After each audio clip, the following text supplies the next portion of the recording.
Tonight, colleagues are remembering a longtime Kentucky lawmaker who died this morning just one day before his 90th birthday. Former 3rd District Congressman Ron Mazzoli served 12 terms in the House from 1971, retiring in 1995. WLKY's Drew Gardner joins us live at the federal building that bears his name with more on how he's being remembered tonight. Drew? Well, Vicki, in 1995, immediately after his retirement, Congress passed a bill renaming this building after Mazzoli, calling him one of the most dedicated, ethical, and courageous members ever to serve in Congress. And tonight, for the people I spoke with, he was that and so much more. Ron Mazzoli dedicated much of his life to public service. The Louisville native was first elected to the Kentucky State Senate in 1967, where he would spend 2 years. Charles Mattingly was there as his intern. He was known for caring about people. He was known for being scrupulously honest, a very decent man. Mazzoli attempted a run for the Louisville mayor's office in 1969, but failed to make it past the primary. But just a year later, he would win Kentucky's 3rd District congressional seat by a narrow 211 votes, ousting the Republican incumbent. His theme that year was people are his first concern.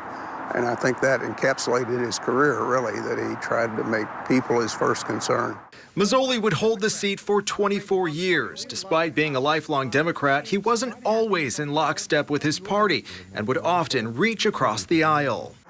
He and Al Simpson, a senator from Wyoming, worked together on the Immigration Reform and Control Act, the Simpson-Mazzoli bill that passed in 1986. And that was the last major immigration reform that we've had in this country, was that bill.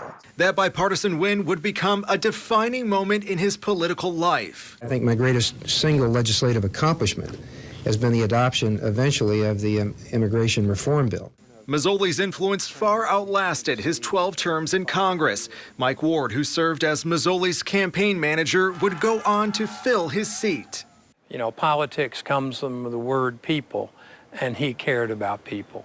Jefferson County Circuit Court Clerk David Nicholson also interned for Mazzoli. Really being a genuine, never forgetting where he came from and the importance of family and community. That's the reason I think he had 12 very successful terms. Nicholson credits Mazzoli with his approach to public service. He didn't forget a neighborhood. He didn't forget a face. He didn't forget a family.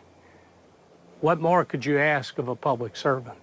After leaving Congress, Mazzoli returned home to Louisville and taught at both Bellarmine and U of L, his dedication to service never waning. In 1999, Mazzoli told WLKY News the greatest honors of his life did not come from the halls of Congress, but from the people back home. The most wonderful tribute that anyone can pay me, and it's paid to me periodically as I walk down the streets here in Louisville, and that is, Ron, we're glad that you're back home.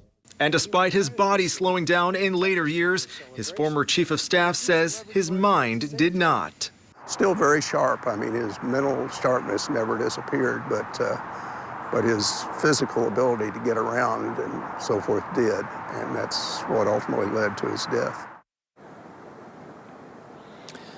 A visitation for Mazzoli has been set for this Sunday between 2 and 8 p.m. at Ratterman & Sons Funeral Home on Bardstown Road. His funeral is set for Monday at 10 a.m.